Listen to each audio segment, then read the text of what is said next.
was 21 days, I made $30,000. You got to look at leads like it's your demand, because at the end of the day, every single person is a business. Find something that there's a good lead source for and match that need. Not you're seeing who sticks, like you have to see who commits. I was never happy. I was always looking for like, how could I find something better?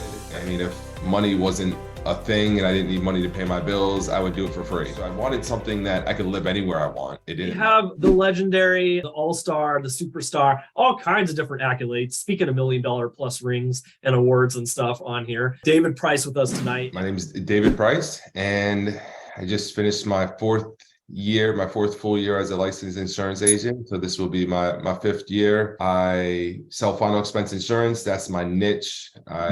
We issued as a group over 10,000 policies last year. So helped a lot of families, and we're going to protect a lot of families when that time comes and make sure there's money in place. And that's all I've ever done. Final expense, I do it with one carrier. I like the simplicity of final expense. I like the simplicity of using one carrier, and I like the ability to help people build businesses. And I have a lot of passion. A lot of people, they sign up in this industry for freedom, and they don't really get coached on how to have that freedom. When I ask people what their goals are and how they have to accomplish them, it always includes them running a lot of business with their own pen. And I really want to set people up for the ability to make money in their sleep, truly make money in their sleep. So I help people build virtual insurance agencies. I have a lot of fun doing it and pretty good at it. You are pretty good at it. How at the end of the day are you judging success in your insurance business? And I think a lot of agents, start off on judging success on their own production, of course, as that's usually the very first thing agents do, is running their own business, scaling up through there. But David, I would venture to say probably at this point, you judge your success more on watching your agents and agencies each hit their 6 figures, 7 figures, then building their own agencies and really succeeding at this point. And now it's more how many people inside your agency can you succeed at this point?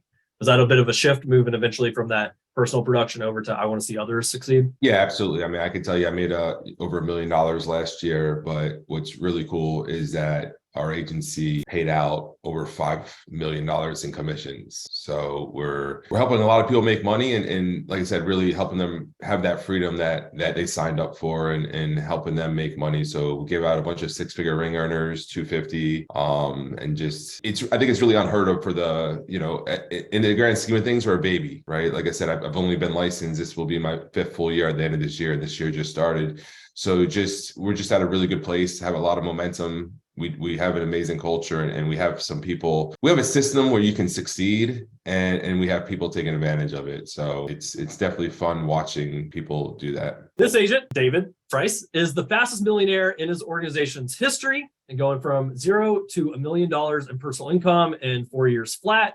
Actually, I think even in 3 years flat. Most agents dream of hitting 6 figures, and a lot are stuck between that $3,000 to $5,000 a month range. We talk with hundreds and hundreds of agents, and that tends to be where a lot of agents get stuck in that $3,000 to $5,000 a month. They really want to blow it out. They want 10, 20, 30, 50,000 a month is what they really want to do. They get stuck. So yet this agent, David Price, managed to blow past all of the normal milestones and now has a 7-figure agency on autopilot. And we'll talk a little bit about that autopilot and David's scuba diving and BMX and mountain biking and Costa Rica, all that kind of stuff. Essentially, that's why a lot of agents want to build their businesses, for that freedom, like you just mentioned, autopilot. So with that, David, congratulations on your success. Like you said, only the beginning, right? And I know the last few years have been huge amounts of growth for you and a lot of changes in these last years.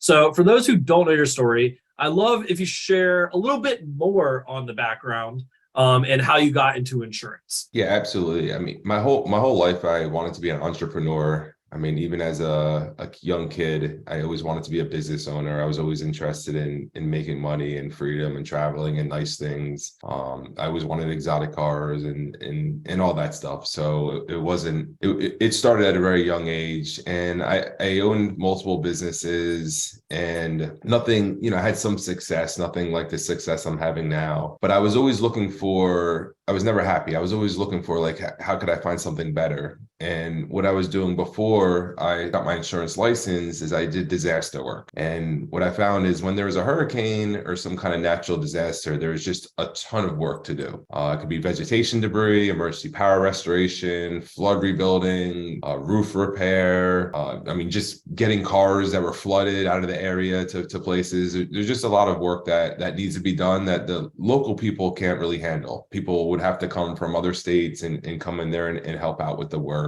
And I was that guy, right? I was that guy. So when there's a natural disaster, I'm going to be there. I'm going to help out. And it was really easy for me to make money. I was always a hard worker. And you start making different connections, and you find out different ways to make money. And I did really well, and I enjoyed it. I loved what I did. I mean, if money wasn't a thing and I didn't need money to pay my bills, I would do it for free. Right. It was just a lot of fun to be driving into the hurricane when everyone else was driving out of the hurricane and dealing with no power and just dealing with all those things. I just really did enjoy that. But the issue with it was I didn't know how to scale it because every hurricane's different. And, one hurricane, there might be a lot of vegetation debris that needs to be removed, right? So you got to work on different contracts with people that handle that. Another hurricane, it might be a flood, and you might have to do flood rebuilds. Another hurricane might be a lot of wind damage for roofs and stuff like that. And typically, by the time you had your system mastered, then there'd be so many people there that it's over, right? So, typically a big hurricane, there might be 1 or 2 years worth of work, and then it's you're waiting for the next one, and then the next hurricane might have some different issues, and you have to build a different system for it. So there's no way to scale it to infinity, is what I like to say. So I was in my mid 30s and I was looking for another business opportunity that was going to give me the freedom I wanted. I was living in Louisiana. I wanted to get back by the beach. So I wanted something that I could live anywhere I want. It didn't matter where I lived. And I wanted something that I could master the system and continue to duplicate. So I was looking at some different franchise opportunities. I was thinking about opening up a gym. I was just looking at a bunch of different things. And a friend of mine told me that one of our mutual friends was making a lot of money in insurance. And I've heard insurance was a good business to be in. I mean, it's the best business to be in, right? So I heard insurance was good to be in. I knew it was good from when I was a teenager. I knew some of my mother's friends that did insurance, and I saw they were living better than we were. So I knew it was good. And, so I was never, looking to be an insurance agent. I think a lot of people show up here because they're looking to be an insurance agent. I was looking for a business I could build. And that was what separated me from most people. So when I looked at the company that I wanted to work with, or I was interested in work with, or I was vetting, I looked at it as a business opportunity. I didn't look at it as, okay, cool, I'm going to sell insurance. So as a business opportunity, I was just doing disaster work. And the reason I was so successful in disaster work is because when there's a disaster, there's more work to do than the local people could handle, right? And I look at that as leads. So when I was looking at this company, their lead program was the most important thing to me because that was what I call the demand, right? There's people that are already looking for our products and services, and we didn't have enough agents to handle the demand, right? Simple supply and demand. And what I see a lot of times, people get so caught up or focused in, I want to sell mortgage protection. And I ask them, well, do you have a good lead source for that? And they say no. And I tell them, you should probably change that. Find something that there's a good lead source for and match that need, right? Find an issue, find a problem, and fill that problem or fill that hole. So that's what I was looking for. And then I was also looking for simplicity because I wanted something that I can duplicate. So I mentioned earlier that I work with one carrier. I work with a carrier, we cover 0 to 85 years old. So there's no reason to have another carrier. So that was something that was really important to me because of the ability to duplicate, right? Then another thing was the technology. How easy is it to teach this? And the company I looked at, they had an app that anyone could use. I always tell people that it's harder to go to a new doctor and fill out the doctor intake form. That's harder than running an insurance policy with us. So all those things made sense. At that time, I didn't know anything about comp, right? So I didn't even ask about comp, and I'm glad. I'm so glad I didn't get caught up on comp and all these little details that I see agents, get really caught up in, because at the end of the day, it's not the details, it's the results that you can have with the way the details work together. A lot of times people look at one part of the system And that one part of the system means absolutely nothing. It's how the system works together that gives you the ability to create the income and the freedom, right? Because income's cool, but like income and freedom is way cooler, right? When you have time to spend the money and the money still's coming while you're spending it, that's a lot of fun. So that's what I seen. And as soon as I seen it, I was like, wow, this is something really special. I learned a lot more since, now knowing about the industry and having friends at different companies and seeing how other people do things. And now I know how actual real special this opportunity is. So I just, I treat it like someone flew a giant plane overhead and dropped gold nuggets all over the place. And I'm out there picking them up before anyone else is. And I feel like that, there's a few times in your life that you meet an opportunity that you could really take advantage of. Like who here wish they bought Apple in the 80s? I sure know I do, right? But I didn't. I missed that opportunity. And what I see now is this is that same opportunity. So I'm wearing a shirt, you will not outwork me. And the reason why is I got to get those pieces of gold up before other people do, or at least help my team get them. So that's a little bit about myself. I hope I answered, David. I hope I didn't go too long-winded. No, not at all. In fact, it just brought up more questions, right? So, you got in to build a business. You wanted a system that allowed you to scale to infinity, essentially, and something straightforward that was duplicatable and would let you really achieve those goals that you wanted. And you got into it because of your goals and the ability to provide those goals versus just getting into insurance for insurance, right? I think that's already seen in the comments what a lot of people you got into this build a business, right? Like, it starts with the production, but ultimately they want to build a business and they want that income and time freedom, right? And so there's a couple things I want to talk about. One, some of those initial challenges, some of the struggles, some of the things you went through that's relatable, I think, to so many agents here, whether they've gone through it themselves or are going through it now, or just kind of, the normal things they have to go through to succeed in this industry. And I want to talk a little bit about, kind of what that looks like today, some of that time freedom, some of that income freedom, kind of some of that stuff that lets you do now. And then we can dive into the things that get you there and what your insights, advice are for agents of what they need in order to get to that end result, like you said, which is what they really want at the end of the day is the end result, not just the opportunity. So with that, David, can you highlight, we don't got to spend a ton of time on this, but because I know you covered a bit of this in our last webinar, but what were some of those initial struggles within the industry? Did you just hop in and, immediately start rocking and rolling and doing $1 million and having a big team and it was just smooth sailing like butter? Or was it maybe a few challenges? Absolutely. I signed up with $1 million sign-on bonus because that explains it. That explains, guys.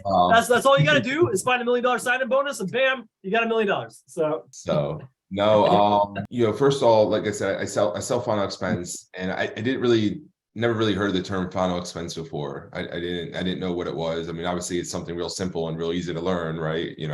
What's final expense? It's a small policy to cover people's funeral expenses. Okay, got it. But I wasn't aware of it and I didn't know. But I knew that it was about making mistakes. Like I knew that I was going to make mistakes. I get real red when I'm talking and I get nervous. So, I was selling out in the field and I knew when I'm knocking on people's doors and talking to people, I knew I was getting nervous, but I knew it was part of the process. And I knew I had to learn. And my whole thing was I just had to have a lot of activity. Right. I had to make a lot of mistakes, deal with more no's than other people. But, about 6 months into this business, Hurricane Michael happened. And Hurricane Michael really messed up the panhandle. And actually, that's the last time I did some disaster work. I did some emergency power restoration for it. It was 21 days. I made $30,000. So that was great. And my 1099, when I started in May, and my first 1099 was $30,000. So I made it in 6 months doing insurance and also made it in 3 weeks doing what I know how to make money. So around that time, I was like, I can make a ton of money doing some other things. There was a lot of work over there. But I had to remind myself, one, I only had 6 months into the business, so I couldn't really say I gave it a shot yet. And two, I already was down that road. My whole point was to do something different, do something where I could scale to no end. So I had to get real honest with myself, because I thought about quitting. And I think a lot of agents do quit even before the 6-month part. And, if you quit before the 6-month part, you can't really say you started or tried, because it takes more than 6 months to learn something. So I think that's super important. Yeah. So it wasn't easy. It wasn't easy for me in the beginning. And I don't think it's easy for anyone, but I recognized it wasn't going to be. And I recognized that I had to just push through. I heard recently someone says that,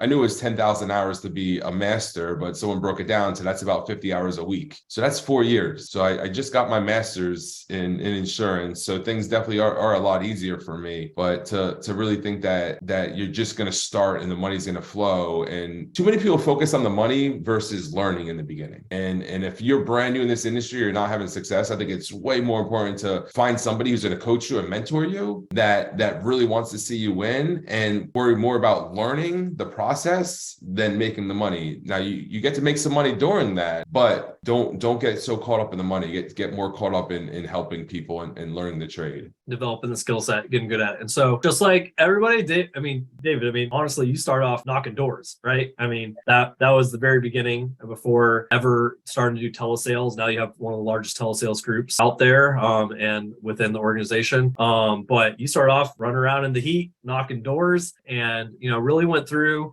the same challenges that everybody goes through, right? Like, the rejection, learn how to handle the objections, the sales, and really then learning how to develop the team and scale the team up as well. So, and we'll talk about that middle portion in just a second. So, David, we'll talk about a little bit now what that looks like on the flip side. Obviously, it's just the beginning now. Still, like you said, you're only 4 complete years in the business. But what is some of that time and income freedom through developing your systems, your agency, everything you put in place now, really allowed you to do at this point? Man, I'm gonna get a little personal here. Hopefully, I don't get caught up. But I got my license in May, and my father passed away 2 months later. When he passed away, obviously I was out of work for a little bit, and when I got out of work, my income stopped, and that's normal. And I think that's the life most of us live. And just recently, I lost my grandmother and then my grandfather 40 days later, and they were like parents to me. So one, they were both in hospice. One was in Arizona and one was in New Jersey, and I'm in Florida. So we kind of like a triangle, or it is a triangle, right? Kind of pretty far apart, but I was able to bounce around and spend some last days with them,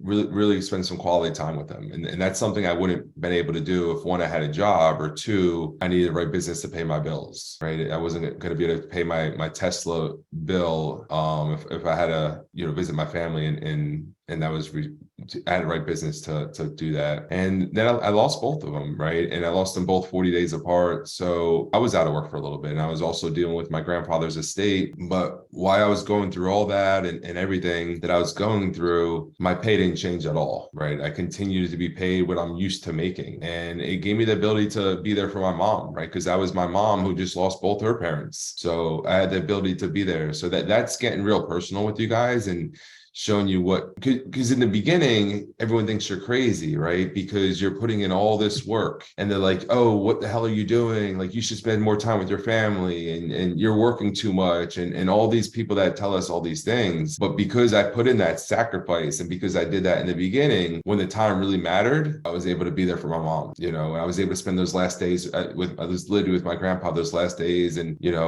my grandmother, and spend the holidays flying, going to see everyone. I was literally every holiday I was taking turns going to Arizona, New Jersey to spend that time with them. So on a personal note, that freedom is great, because I really love them, and I'm glad I got to have the ability to do that. Because again, I wasn't able to do that before. If I was doing disaster work, I wouldn't be able to do that. If I was working a job, I wouldn't. To lighten things up a bit. I finally just got rid of my second Jeep. I got 3 Jeeps. I just got rid of one because I decided I had too much room in my driveway, and you get to buy a lot of nice things. I built a house. I was living. I think I've never actually owned a home before. I actually never lived in a home. I never rented a home. I always rented an apartment because I never had that extra money. So I got to build a house, and now I'm looking to build a bigger house on the water, just waiting to find the right piece of property. And so on a financial standpoint, and the freedom, and not looking at not having to ask what market price is, right? Like, we went out to dinner and literally took two people out to dinner back to back, and one was a group of 15, one was a group of 10, because I want to spend time with my agents. So, but being able to pick up the bill for them and help them out and stuff like that. Just all this stuff's really cool, man. I've always been really money motivated because I grew up really poor. And when I had money, I held on to it because I didn't know when I was going to get more money. And it occupied a lot of time in my mind. Am I going to have money for this? Or, am I going to be able to, live a good life? Am I going to be able to buy a house? And when the money starts flowing and you automatically just stop thinking about it, and it really frees up a whole nother thing to help out with other stuff. I don't, all my bills are on auto pay. I don't have to think about any of that stuff anymore. Right. So that gives me the ability to really help people and not have to make decisions based off money. Let's go ahead and talk a little bit about what goes into that, right? Like, it's not easy breezy, and there are some important things and things that you've both learned, and just some of those innate things that you're really strong at, and that also played a big part in it as well. So, David, what's your best advice for those wanting to build $1 million agency? Can you talk about the key areas that got you to 6 figures and now 7 figures in your journey? Yeah, the leads, right? Leads is a huge thing. Like I said, that you got to look at leads like it's your demand, and you're solving a problem. So you want a good lead system. And when I was looking at a lead system, it wasn't just about me, right? Because I want to build an agency. So I had to make sure that there would be enough leads for me and all my agents, because that's what a business is, right? A lot of times I see that there's enough leads for the one person, but it doesn't duplicate. So leads is really important. And the other thing is mentorship, finding somebody that's done it, that you have access to. They'll answer the phone, they'll jump on a Zoom for you. They could give you the blueprint, because some of that I did really well, and I probably wouldn't been able to do it in my early 20s because I thought I knew it all and I would have tried figuring it out myself. Is when I did show up to this industry, even if I thought I knew something, I just pretended I didn't. And I wanted to know everything about this industry. And if I'm trying to figure out myself, I'm not learning. And if I'm not asking questions, I'm not learning. And if I'm not gaining experience, I'm not learning. So, leads are super important. Mentorship is important. And then putting the time in. We spend a lot of time, like, you're going to make mistakes, like, you're going to mess some stuff up, like, it's going to happen. So you can't avoid it. So if matter of fact, I would try to make as many mistakes as you can. Like 2023, like, my goal is to break some stuff. My goal is to break some stuff for 2023, because we doubled in size from 21 to 22, and I want to double the size again. We did over $8 million in issued premium last year. We did $4 million the year before. I want to do over $16 million in premium this year. And to accomplish that, I need to bring on people that want to build businesses. That's what it comes down to. I can't accomplish it myself. I can't write $16 million with my pen, but I could sure as heck help a lot of people build businesses and mentor them on that. And through that process, we're going to make some mistakes and we're going to mess some stuff up, but we're going to learn from it. We're going to adjust fire, and we're going to grow because of it. And I love the mindset you talked about earlier, right? Like, I can learn, and even the mindset you take today, right? That I can learn anything from anyone at any time. Like, there's always someone always knows something that I don't, that I can learn, right? And I think that's a huge attribute to you, is you're always learning. You're always leveling up. You're always finding the skill set to improve, or something that you can be doing to build the business, to help your agents. And I think that's such an important mindset, is that mindset of continuous learning, right? And continuous improvement. And I think agents, maybe they hit a certain mark and, hey, I'm comfortable, I'm complacent, or that was an initial goal, or maybe I don't think I'm capable of more, versus the agents like, no, I have a huge goal I want to hit. And so I'm going to need to level up to be able to do that. So, I mean, would you say that's pretty accurate as far as your journey is, like, always looking on how to get better and always looking on what to improve or what to put in place? Yeah, absolutely. What I see a lot of times in this industry is someone will have some success and then they kind of go into cruise control. And for me, like, that gets me fired up. So every day I'm trying to figure out how to be better. And every day I'm looking on development our system. We have a system that helps our managers grow, where we recruit for them and we help them teach them how to mentor agents, and we teach them and we help find agents for them. And just developing that system and always getting better. Like you'll never see me be like, no, we got to figure it out. That's not going to happen for me. My thing is just like I said, we doubled in size. We did 8 million last year, 4 million the year before. A lot of times people are like, all right, that's cool. I'm like, all right, cool. So we got to double that. Well, I'm not going to double that doing the same exact thing. I'm going to double that putting in twice as much effort, right? So I got to figure out how do I do that and what does that look like? And that's what's going to keep me up at night, right? Or really, that's what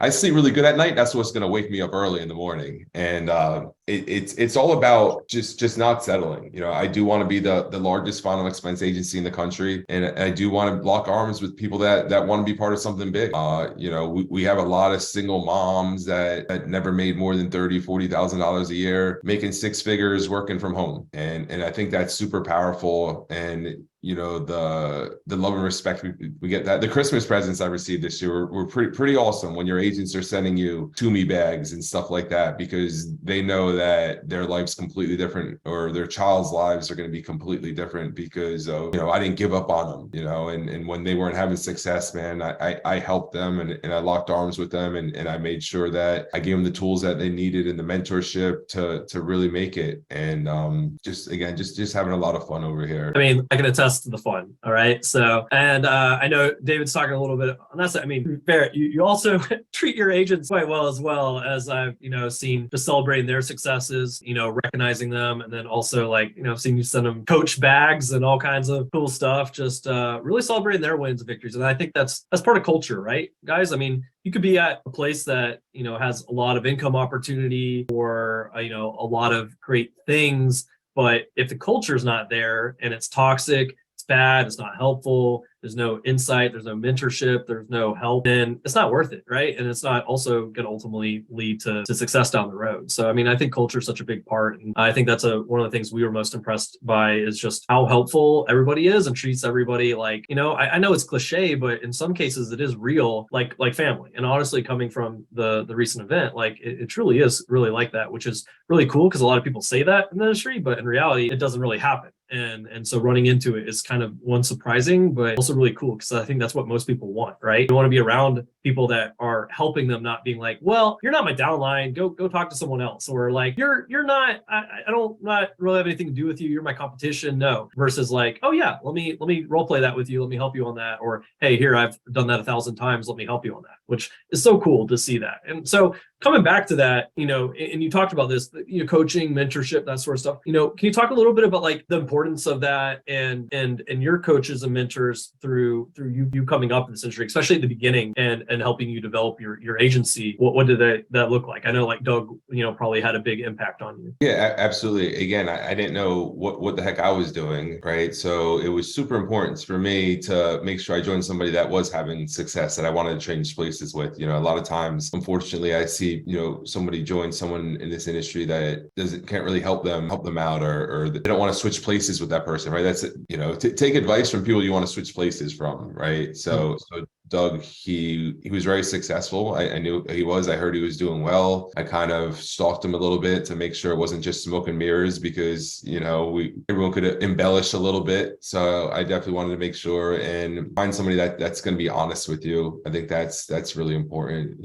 Someone asked me how you're able to grow a large agency. It's definitely starts with trust and building the trust with people. So the minute you lie or embellish, that ruins that. But yeah, I mean, Doug had a system in place, followed his system, and again, just kind of looked at ways to improve and really 10x what he was doing to continue to grow and, shake some things up. I wanted to, I didn't want to settle. I didn't want to settle for what was there and how things were. I wanted to make sure that I was continuing to learn and do different things. And I spent a lot of time talking to other people that are successful in this business. I got a lot of good friends that do work at different companies, and I'm not closed-minded thinking I can't learn anything new. Even from somebody that may not be having the success I'm having because the company they're at just doesn't have the same opportunity, but they might know a lot of things. Definitely the case a lot of times. Love it, guys.